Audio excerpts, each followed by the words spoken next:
Alright, it's been a little while since I did a video. Since that time I have moved the car into a garage and I've got my lights hooked up. What I'm doing right now is I'm just removing all of the intake. I know it's not the greatest way to do it, but I just mark everything with numbers so I know where it goes. I take a lot of pictures of everything. I've got the first intake off.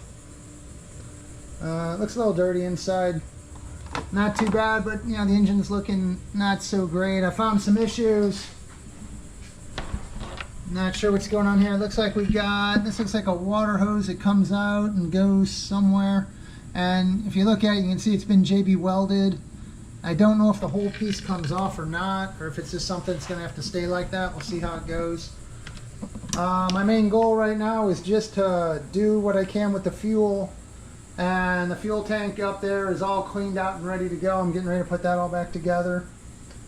And then at that point, we'll just be seeing if we can get this engine to start at all again. We're going to give it another shot.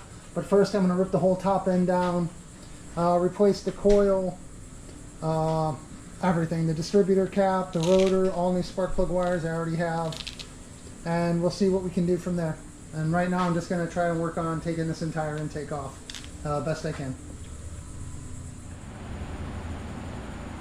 Alright, here we go. I've got all the intake runners off. Let's get a look at everything. By the way, here's something anyone who gets has a 928 or kind of has done one of this. That's my 14-pin connector right there. And this is my wiring harness. I'm guessing that may be a problem. And that's how my green wire's taped up. I don't know if that's normal or not.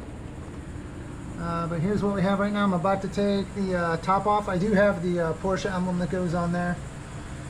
And I've got everything off on this side now. So now we can get a little better view of what's down here. Nothing really exciting to look at other than all the crud that's down in here.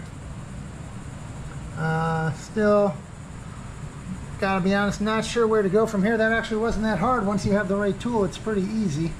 This just popped right off as soon as I unhooked those. I got to unhook one more thing right here. This one little hose right here. Get that unhooked and I'll have this off and I can see what it looks like inside there. And at that point, I'm going to figure out the next step and what I'm going to do. My goal kind of changed a little bit. My goal right now is to hopefully get the motor to run at all.